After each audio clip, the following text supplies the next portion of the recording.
واجب ہوتا ہے والدین کے گزرنے کے بعد۔ اور چوتھا اور آخری حق جس کو بچے ادا کر سکتے ہیں والدین کے گزر جانے کے بعد، صلۃ الرحم التي لا رحم لك الا من قبلهما فهو الذي بقي عليك من برهما بعد موتهما۔ نبی علیہ الصلوۃ والسلام نے ارشاد فرمایا ان دونوں کی جو رشتہ داری ہے کہ ان کے علاوہ کوئی اور راستہ، والد کی طرف سے جو رشتہ داری، والدہ کی طرف سے، والد کی طرف سے چچا، تایا، پھوپھیاں یا اور جو رشتہ داری ہوتی ہے، والدہ کی طرف سے ماموں، خالہ وغیرہ، تو یہ جو ان کے دونوں کی طرف سے الگ الگ رشتہ داریاں ہیں، ان کے ساتھ صلہ رحمی کرنا، ان کے ساتھ حسن سلوک کرنا اور صلہ رحمی کرنا، یہ چوتھا حق ہے کہ یہی وہ چیزیں ہیں جو تم پر واجب ہوتی ہیں کہ تم اپنے والدین کے گزر جانے کے بعد بھی ادا کرو۔ جاتے جاتے آخری حدیث میں آپ کے سامنے بیان کر کے جاؤ، میرے بھائی آج بچوں کو جاب کی پریشانی ہے، آج بچے ہنٹنگ کر رہے ہیں اور رزق کا معاملہ سب کو لگا ہوا ہے، بچے بڑے سب پریشان ہیں کہ روزی صحیح نہیں ہے، سیلری کم ہے، پریشانیاں ہیں، گھر کا کرایہ وغیرہ تمام چیزیں، مادیت کی پریشانی سب کو لگی ہوئی ہے، اور سب کوشش کرتے ہیں کہ کس طریقے سے اس خانے کو پر کیا جائے، کس طریقے سے جاب حاصل کیا جائے، کس طریقے سے اپنی ضروریات زندگی کو آسانی سے پورا کیا جائے۔ یہ دنیا میں پھرتے رہتے ہیں لیکن ان کو پتہ نہیں۔ نبی علیہ الصلوۃ والسلام نے حدیث بیان فرمائی، جس حدیث پر عمل کر کے، یہ اس حدیث پر ایمان رکھ کر عمل کر کے روزی کو آسانی سے حاصل کر سکتے، اس میں وسعت پیدا کر سکتے۔ نبی علیہ الصلوۃ والسلام نے ارشاد فرمایا اگر کوئی یہ چاہتا ہے، حدیث کے الفاظ ہے، اگر کوئی چاہتا ہے ان یبسط له فی رزقہ ویوسع ان یبسط له فی عمرہ ویوسع له فی رزقہ فلیصل رحمہ، او کما قال رسول اللہ صلی اللہ علیہ وسلم، اگر کوئی چاہتا ہے کہ اللہ اس کی عمر کو لمبی کرے، 70-100 سال زندگی میں اچھا خاصا دنیا دیکھ کر چلے جائے، جیسا کہ لوگ کہتے ہیں، ایک جیسا کہ سب کی انسان کی خواہش ہوتی ہے کہ لمبی عمر وہ گزارے، دوسری خواہش کہ اس کی روزی بڑی ہو جائے، کشادہ کر دی جائے، کہ ریال آتے رہے ادھر سے بھی ادھر سے بھی ادھر سے بھی، ان یبسط له فی رزقہ، کہ رزق اس کا کشادہ کر دیا جائے۔ اللہ کے نبی علیہ الصلوۃ والسلام کیا فرماتے ہیں؟ فلیصل رحمہ،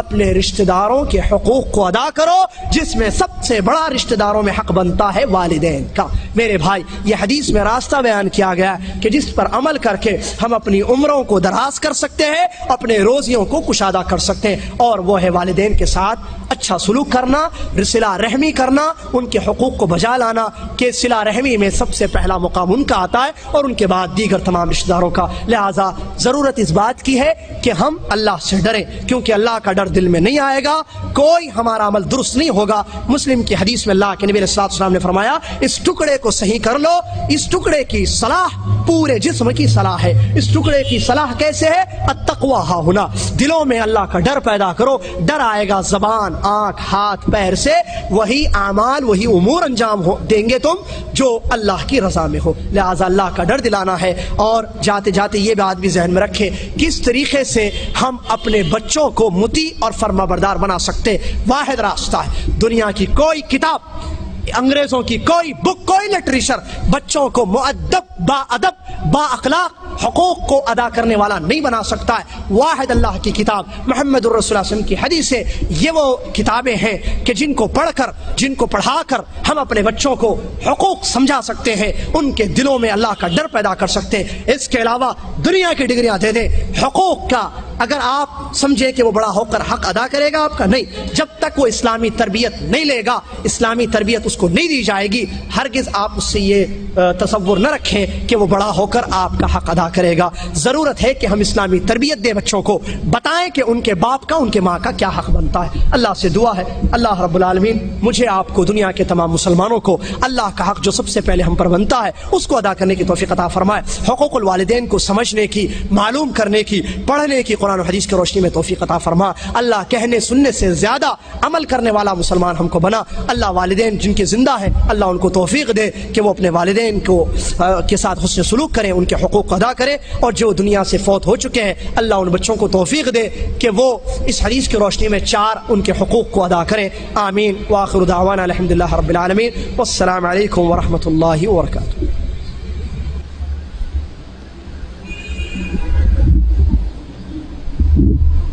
جزاکم اللہ خیر۔